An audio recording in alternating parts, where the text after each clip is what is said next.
By the time my mother looked across the patio and told me I would handle my sister's children, I had already felt the evening turning in that direction. My name is Tamsin Reed. I was 32, old enough to know when a smile was not really a smile and when a family celebration was about to become someone else's demand.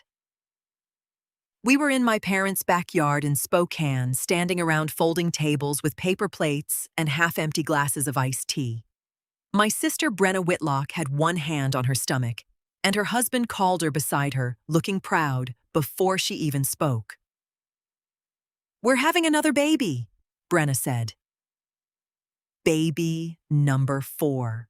My mother Evelyn covered her mouth and started crying. My father Grant clapped Calder on the shoulder like he had done something heroic. Everyone moved toward Brenna, hugging her, congratulating her, already talking over one another about names and nursery space. I stayed near the table because I knew my family too well. In our house, Brenna's choices were celebrated first and planned for later. Somehow, the planning always found its way to me. Then my mother turned. "Tamsin, you'll handle the kids during the appointments," she said, still smiling. "And after the baby comes, just until things settle." I put my plate down. "Absolutely not," I said. The silence came fast. Brenna's face changed, first, then my mother's. My father looked away, which was usually his way of agreeing without having to say it. Brenna gave a short laugh. "You have no family of your own. This is your training." For a moment, I felt the insult land, but I did not let it decide what I did next. Maybe that was the first small change, though I did not understand it yet. I picked up my purse and walked out while they were still waiting for me to apologize. At the time, I thought I was leaving behind a cruel comment.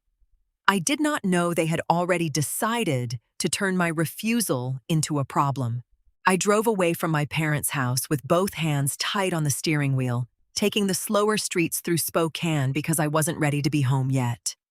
The stores along Division were closing, and the road was quiet enough that I could hear my phone buzzing in my purse, once, then again, then again.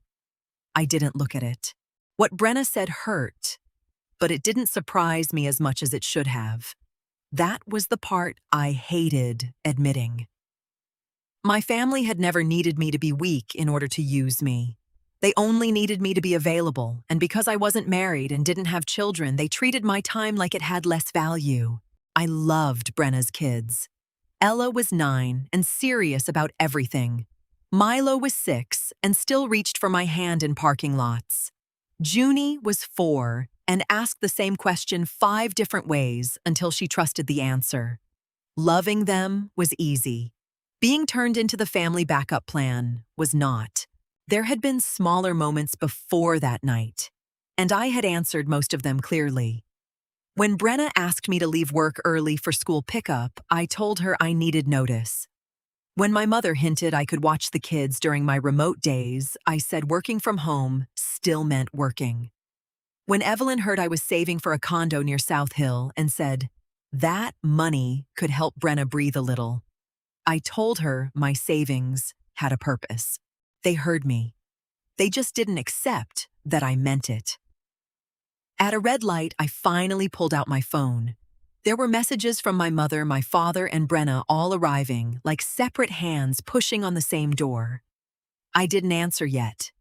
I just sat there until the light changed, understanding that walking out hadn't ended anything. It had only made them decide how hard they were willing to push. By the time I got back to my apartment, my phone had stopped buzzing, but the quiet felt temporary.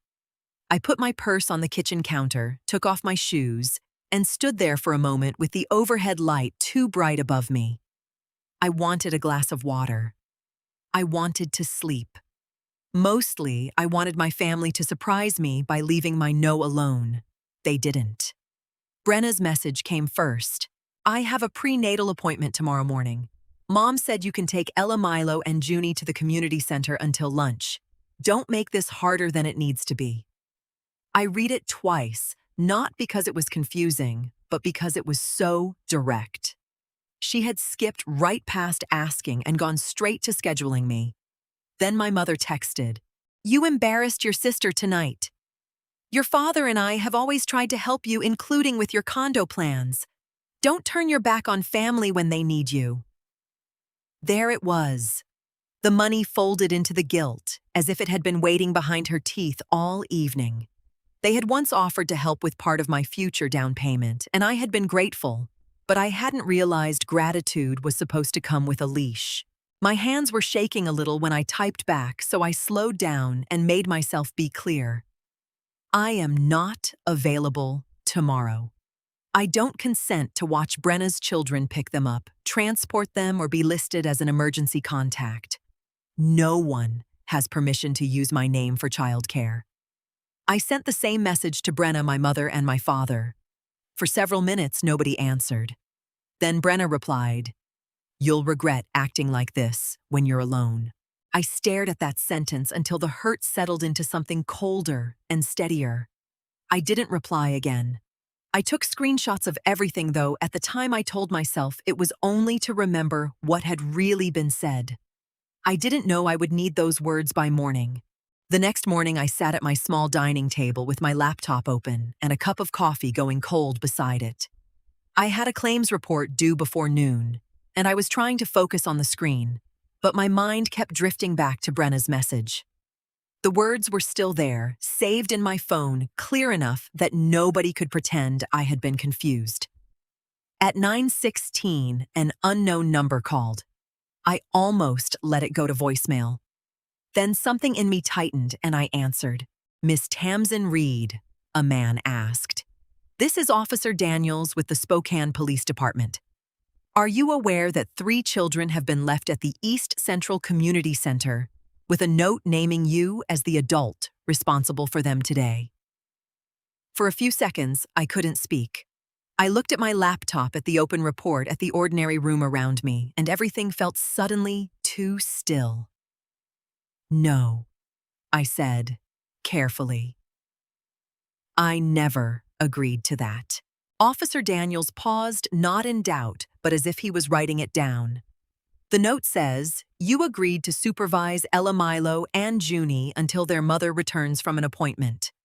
My sister was told in writing last night that I wasn't available," I said.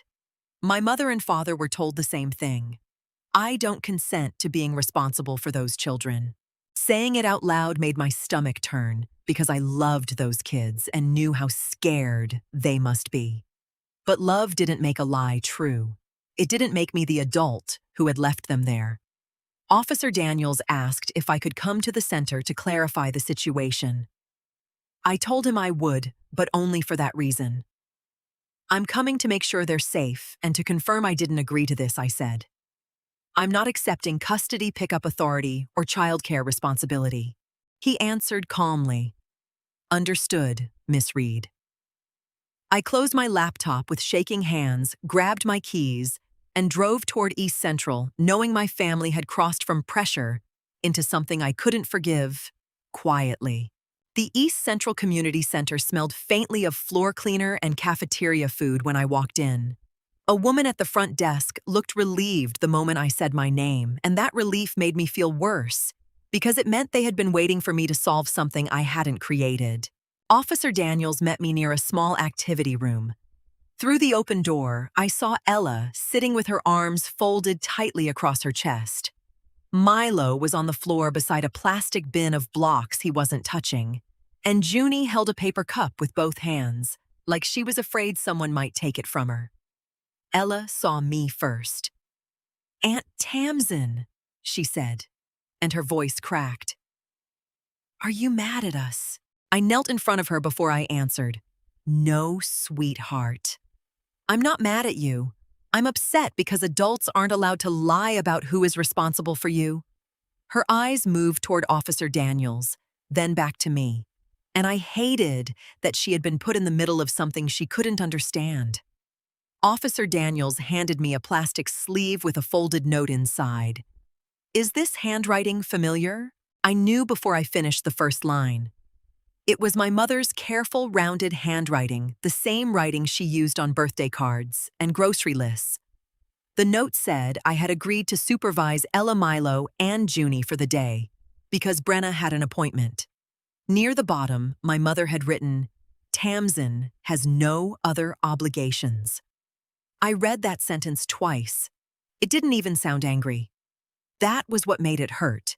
She had written it like a fact. I took a photo of the note, then another of the visitor log showing the time the children were found. My hands were steadier than I expected. "I want it documented that I didn't consent to this," I told Officer Daniels. "I told them no in writing last night." He nodded and began writing. For the first time that morning, the truth belonged somewhere outside my family. Brenna arrived first, moving quickly through the front doors with Calder behind her and my parents a few steps after him. Her face was flushed, but not from worry alone. She looked angry that the situation had required her to show up in person. The children were still in the activity room with a staff member, and I was grateful they couldn't hear everything. Officer Daniels asked us to step into a small office near the front desk. The room had one table, 4 chairs, and a bulletin board covered with program schedules. It felt too ordinary for what my family had done. Brenna started before anyone sat down. "This is a family misunderstanding. Tamsin was supposed to come around once she calmed down." "I told you no in writing," I said. Evelyn pressed her lips together. "You always help with the children. We had every reason to believe you would do the right thing." Officer Daniels looked at her. "Mrs. Reed, are you saying your daughter agreed to be responsible for the children today?" My mother hesitated, and that small pause said more than any confession could have. Grant cleared his throat. "She said no at the party, yes. But we thought once the children were involved, she would stop making a point." There it was said, plainly. They hadn't misunderstood me. They had counted on my conscience doing what their pressure couldn't. Officer Daniels asked who wrote the note. Brenna looked at Evelyn. Calder looked at the floor. My mother lifted her chin and said she wrote it because someone had to keep the morning from falling apart. "And who dropped the children off?" Officer Daniels asked. Nobody answered right away. Then Brenna said Calder had driven them, while Calder said Evelyn had walked them in. My mother said she only helped because Brenna was overwhelmed. Their story split open in front of us without me needing to touch it. I unlocked my phone and showed Officer Daniels the message I had sent the night before, the one that said I didn't consent to childcare pickup transport or emergency contact responsibility.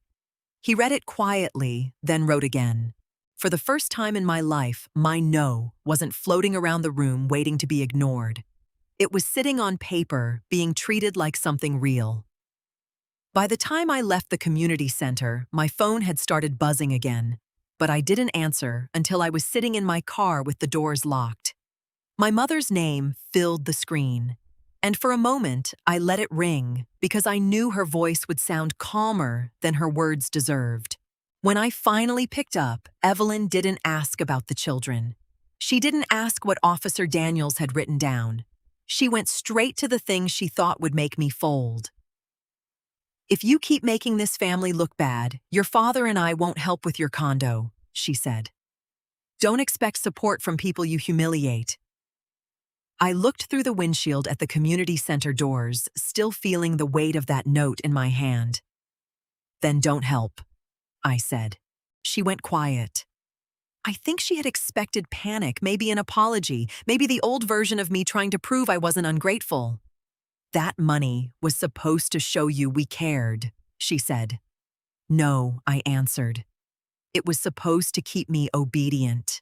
I ended the call before she could soften the threat into concern. My hands shook after, not because I regretted it, but because I understood what I had just lost. Their help had mattered. I had built part of my plan around it, and pretending otherwise would have been dishonest. Still, I called my mortgage broker that afternoon and told her no family funds would be involved. Then I called my realtor and asked to adjust the search to smaller condos I could afford on my own. That evening, I sent one message to my parents, Brenna and Calder. "I won't accept money, childcare pressure, or family support that comes with control. No one replied right away, and that silence felt different from the others. It wasn't peace yet, but it was the first space I'd ever cleared for myself. I thought the written message would give everyone a chance to step back, but Brenna had never liked losing control of a story. By the next afternoon, my cousin Lacey sent me a screenshot from the family group chat I had muted months earlier. Brenna had written Tamsin abandoned my children at the community center because she can't stand seeing me have a real family. Below it, Aunt Maribel had replied that I should be ashamed. Someone else said pregnancy was hard enough without jealous relatives making it worse. My mother added one sentence that made my stomach tighten more than the others. We are heartbroken by what Tamsin has chosen to become. I sat at my kitchen table and read the messages without moving. The old part of me wanted to explain everything line by line until everyone understood. But I had learned something at the community center. People who benefit from confusion don't need longer explanations. They need fewer places to hide. So I opened the group chat and typed slowly. I never agreed to watch Brenna's children. I told Brenna mom and dad in writing the night before that I didn't consent to childcare pickup transport or emergency contact responsibility. The children were left at the community center with a false note using my name, and Officer Daniels documented that I hadn't consented. Then I attached the photo of the note. Before sending it, I covered Ella Milo and Junie's names with a black mark, because none of this was their shame to carry. I left one sentence visible, the one in my mother's handwriting. Tamsin has no other obligations. I pressed send. For a while, nothing happened. The little typing bubbles appeared, disappeared, appeared again, then vanished. It was strange how loud silence could feel when an entire family had been so comfortable talking over me. Aunt Maribel deleted her comment. Lacey sent me a private message that only said I didn't know. My uncle asked who had written the note and nobody answered him. Then Brenna texted me separately. Take that down. I looked at the words for a long moment, then replied, Stop lying about me. She didn't answer. Neither did my mother. For the first time, they weren't waiting for me to defend myself. They were trying to decide how to defend what they had done. The formal meeting happened 6 days later in the same community center office where my family had first tried to call everything a misunderstanding. This time, there were more people at the table. Officer Daniels sat with his notes. Ms. Alvarez, the center director, had a folder in front of her. A child services intake worker named Renee listened more than she spoke, which somehow made the room feel even more serious. Brenna and Calder came in stiff and defensive. My mother sat beside them, dressed neatly like appearance could still help her. My father took the last chair and kept his hands folded. Ms. Alvarez explained that the center couldn't accept informal arrangements anymore. Brenna and Calder would need to submit a written child care plan, including approved pickup adults' emergency contacts and signed confirmation from each person listed. Until that plan was approved, their drop-off privileges were suspended. Brenna's face went pale. So we can't bring them here at all. Not until we know who is legally authorized to leave with them, Ms. Alvarez said. Renee added that the incident would remain documented and another attempt to leave the children without confirmed care could trigger a deeper review. Calder rubbed both hands over his face, and I knew he was thinking about the paid childcare they had been avoiding. Then Ms. Alvarez turned to my mother. Evelyn had to sign a statement acknowledging she had no authority to name me as caregiver. My father had to sign as a witness that he heard me refuse before the children were dropped off. Watching Grant write his name hurt more than I expected. Maybe a part of me had still wanted him to say he hadn't understood. After the meeting, Brenna passed me in the hallway and said nothing. There was no apology, but there was no demand either, and that was the first consequence I could actually feel. 4 months later, Brenna had the baby, a small boy, with Calder's dark hair and Brenna's tired eyes. I visited on a Sunday afternoon, not because anyone demanded it, but because Brenna asked me if I wanted to come. That difference mattered. Their house was messy, and paid childcare bills were pinned to the fridge beside a list of approved pickup names. Mine was not on it. Brenna looked embarrassed when she noticed me reading it, but I didn't say anything. Some consequences don't need to be explained twice. She shifted the baby in her arms, then hesitated. Would you like to hold him? I looked at her for a second before answering. Yes. Thank you for asking. The room went quiet, not cold, just careful. My mother sat on the couch and didn't correct anyone. My father kept his eyes on the floor. Calder was in the kitchen washing bottles, something I had never seen him do before. Later, I drove back to my smaller condo near South Hill. It wasn't the place I had first planned, but every key belonged to me, and no one had bought their way into my choices. What I learned was simple love should never require you to disappear. If this story made you think of someone who keeps being assigned instead of asked, share your thoughts. And keep watching, because peace sometimes begins with one clear refusal. I still loved my family, but I no longer lived like my life was available for anyone to claim.